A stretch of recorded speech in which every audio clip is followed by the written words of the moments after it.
السلام عليكم ورحمة الله وبركاته. يا رب تكونوا بألف خير متابعيني وحبايبي. النهاردة هنتكلم مع بعض عن أول مدرسة أو معلمة فاضلة كانت بتعلم ولادي وما زالت بتعلمهم. أستاذة أسماء يونس، مدرسة اللغة الإنجليزية. إنسانة محترمة جدا وعلى قدر عالي جدا من التفوق في مادتها العلمية.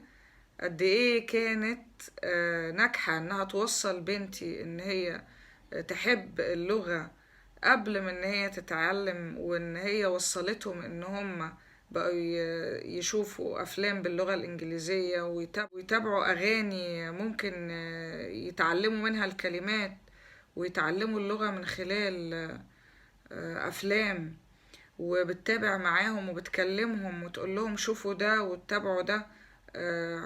من خلال الواتس وكده بتقول لهم تابعوا كذا وشوفوا فيلم كذا هيعرض مفيد جدا ليكم.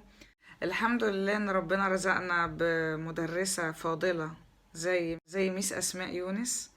بشكرها جدا وبقول لها ربنا يكسر من امثالك، وانت فعلا ريحتينا من ناحية اللغة الإنجليزية، لأنها كانت عبء عليا بصراحة، إن أنا مش لاقي حد يوصل ولادي إن هم يحبوا المادة وإن هم يشتغلوها صح، شغل صح وأسلوب صح، إتقان، ممارسة، تدريب، امتحانات من نار، متابعة. بصراحة شخصية قوية مسيطرة قوي على الولاد. إن شاء الله هنشوفك أكيد على القمة من خلال اللغة الإنجليزية. اشتغلتي مع ولادي من سنة أولى إعدادي، ودلوقتي بنتي معاها في تالتة إعدادي، وبنتي التانية كانت عندها برضو، هي دلوقتي في تالتة ثانوي.